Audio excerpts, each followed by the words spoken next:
Attention!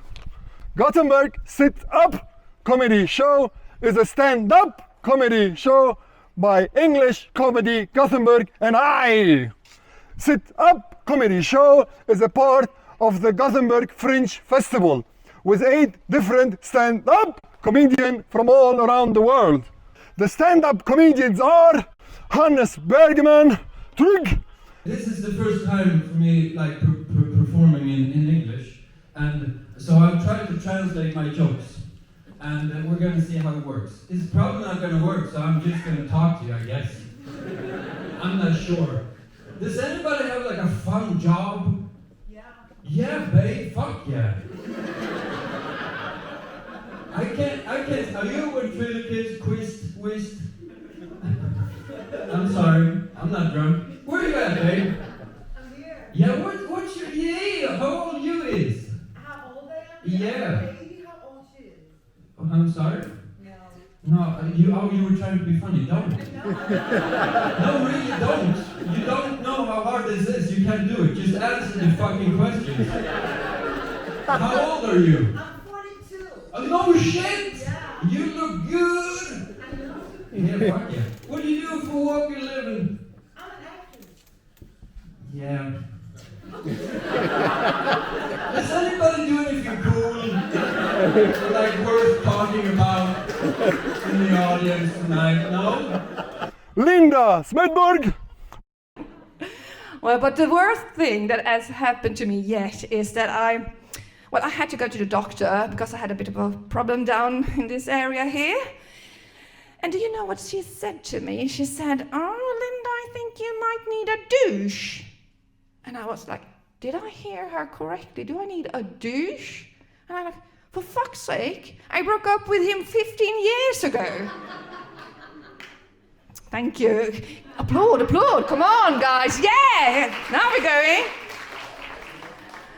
And also, guys, I know that my tits are heading south. They are. Not for the winter, but for eternity.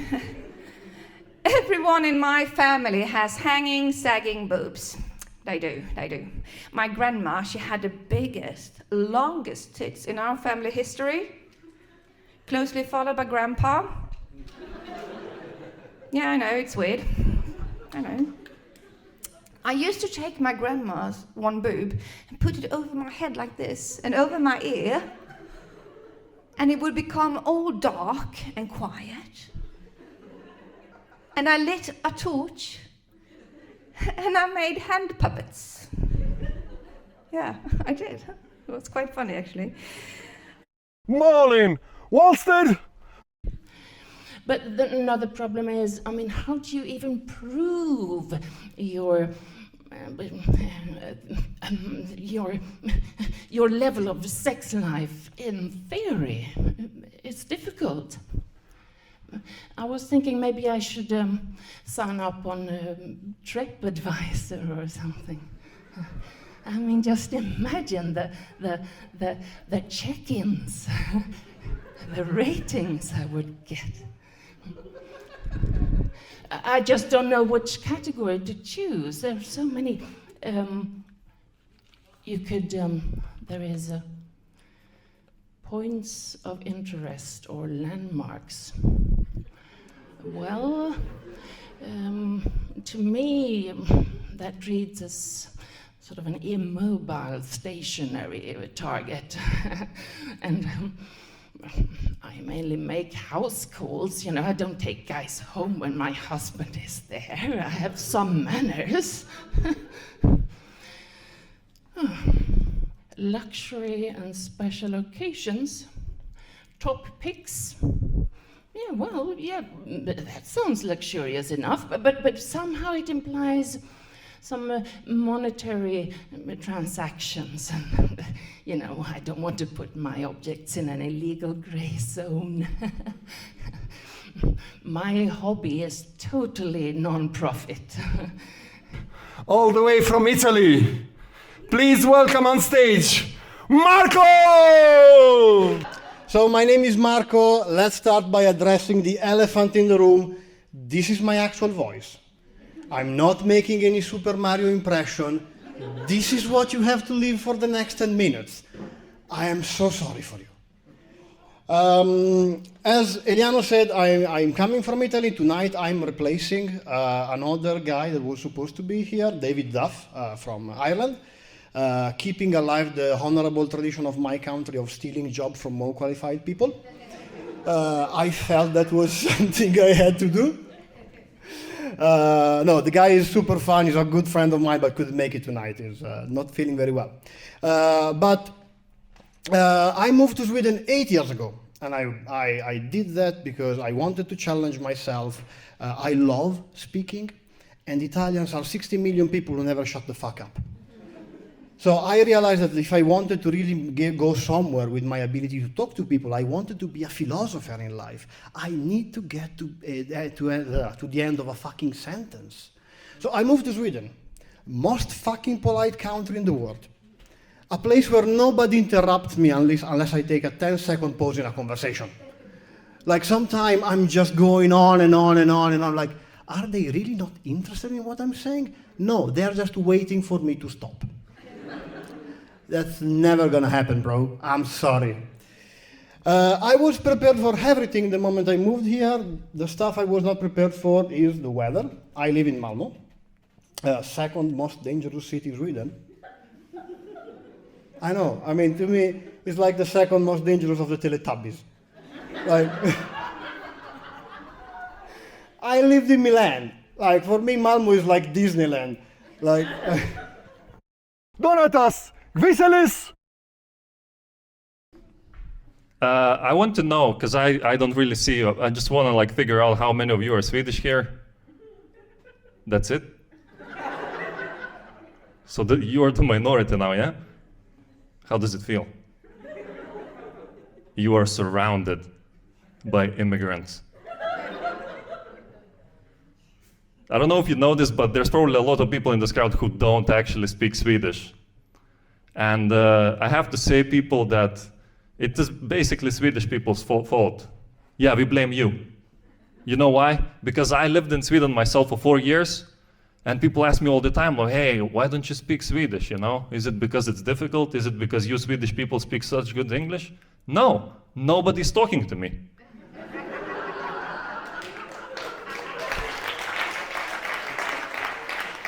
That's the reason. Because we international people, every day we leave our apartments and we take 2 phrases with us. Hey and nej tack. And it's enough. It's enough every time. We go hey, you go kvitto, we go nej tack.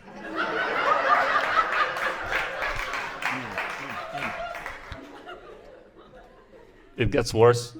This one time a guy came up to me, and you know, in Swedish, he just asked me. He was like, ursäkta, hur långt är du?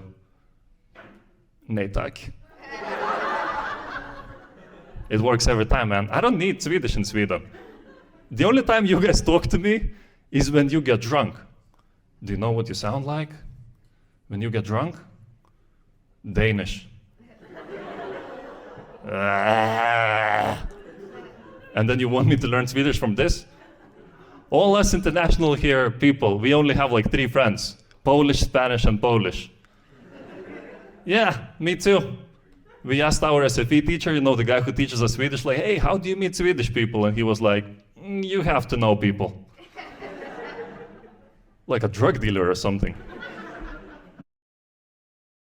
Joe Egan!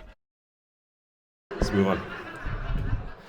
But I love, sometimes Americans, I love their just, you know, this is gonna happen, you know. I was doing a show in Bratislava, and after the show, an American woman came up to me after the show. She's like, where are you staying? I'm like, a hotel around the corner? She's like, let's go. I'm like, okay.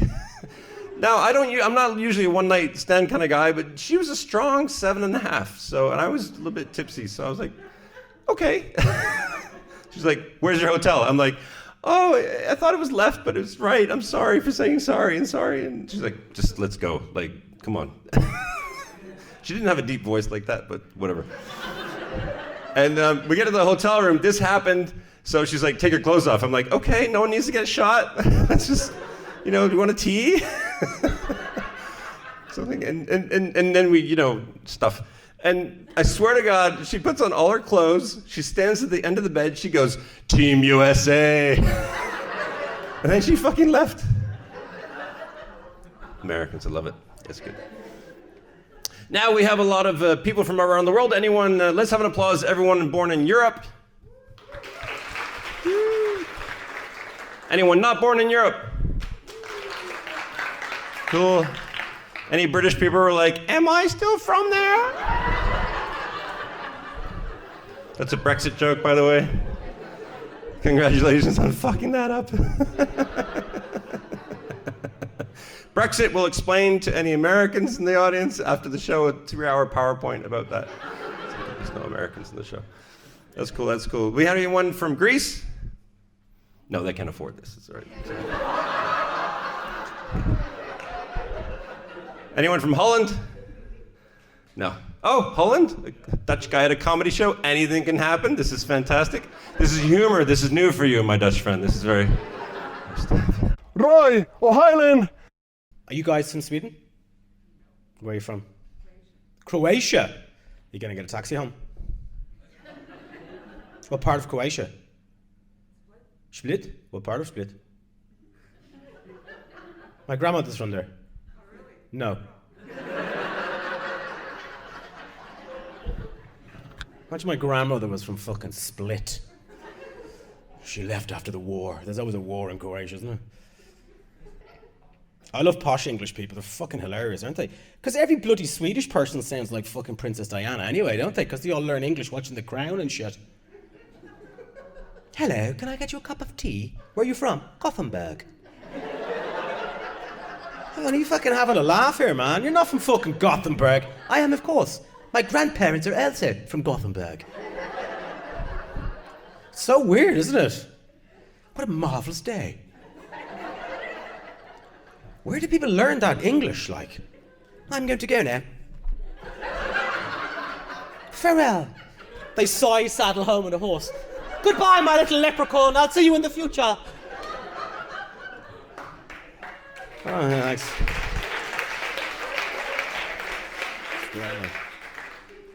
It's fucking hilarious, like. That's where people learn the language, isn't it? A lot of kids learn English on watching TV, not watching Nickelodeon. I went to Russia, I didn't know where the fuck I was. I went to Russia to do these gigs. Any Russian people here? Okay, thanks. Are you from Russia? We're not gonna send you home, it's cool, man. Are you from Russia? Has she spoken to humans before? Is this a first? Who's the person that's their friends are saying is from Russia? This guy. Okay, cool. What part of Russia are you from? No fucking way. What part? My grandmother's from Ashtraven. She lived in Croatia for a while, yeah. She left after the war. And I, Eliano Nasser. We survived Corona. We survived the Third World War. We survived Corona. God, I couldn't believe it that I'm gonna live the day where it's okay to fart, but it's not okay to sneeze. There was one week in SFE, they were trying to teach us Swedish expressions, like, and this means yes somewhere in Sweden. Oi. That's mean, oh my God, somewhere in Sweden. You definitely don't want to have sex with a guy from Sweden. Oi, oi, oi. And that's oh yes, oh yes. We just have a few Swedish trying to do some jokes that we support them because they give us a country to live in. Believe it or not, I moved from Dubai to Sweden. I still ask myself why every day.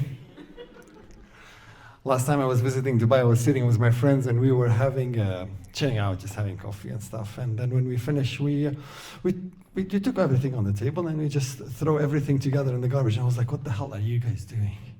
You're throwing metals and paper and cartoon and all together. Same thing, if you do that in Sweden, this is a crime. I said, oh my God, they're so strict. What do they do if you kill somebody? Oh, nothing. They just give you a room with a nice TV. That's not a big deal. Dismiss! The bar will be open at 7. You are welcome to come mingles, and meet the comedian.